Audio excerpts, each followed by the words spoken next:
দোর্দণ্ড প্রতাপের সঙ্গে টানা ১৬ বছর ধরে শুধু ক্ষমতায় থাকেননি, চরম ঔদ্ধত্যের সঙ্গে এভাবেই আন্দোলনরত ছাত্র জনতাকে কটাক্ষ করেছিলেন রাজাকার নামে। এরপর আর টিকে থাকেনি সাবেক এই প্রধানমন্ত্রীর রাজত্ব।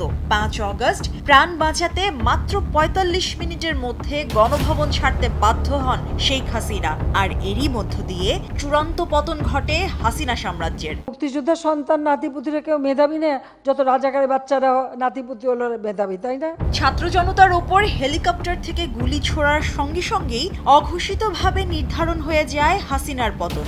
আকাশ থেকে গুলি করে ২-৪টে মানুষ মেরে ফেলাকে সাধুবাদ জানান তিনি। ৪ অগস্ট রাতে গণভবনে আওয়ামী লীগের ৪ শীর্ষ নেতা ওবায়দুল কাদের, সালমান এফ রহমান, আনিসুল হক ও আসাদুজ্জামান খান কামালের গ্যাং অফ 4 শেখ হাসিনাকে আরও কঠোর হতে পরামর্শ দেন। যদিও এর ভয়াবহতা নিয়ে সতর্ক করেন পরবর্তীতে উপস্থিত থাকা একাধিক বাহিনীর উচ্চপদস্থ কর্মকর্তারা। এমনকি তাকে ক্ষমতা ছাড়ার পরামর্শও দেয়া হয়। এতে প্রচণ্ড ক্ষুব্ধ হন সাবেক প্রধানমন্ত্রী। ৫ অগস্ট সকাল পর্যন্ত কিছু ছাত্রকে গুলি করে মেরে ফেললে পরিস্থিতি এমনিতেই ঠান্ডা হয়ে যাবে। এই সিদ্ধান্তে অনড় থাকা শেখ হাসিনাকে গণভবনে উপস্থিত নিরাপত্তা বাহিনীর সদস্যরা জানান, গণভবন অভিমুখে লং মার্চ করা ছাত্র জনতার ঢল যে কোনো সময় আছড়ে পড়তে পারে। প্রাণে বাঁচতে হলে ছাড়তে হবে দেশ।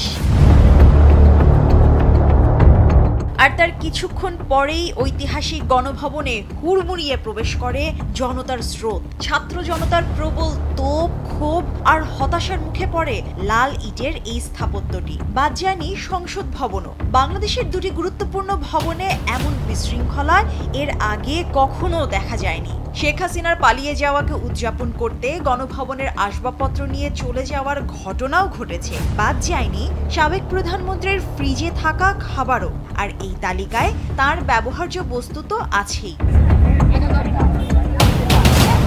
ওই দিন গণভবনের এক একটি দেয়াল যেন হয়ে উঠেছিল স্ট্রিট আর্টের অংশ।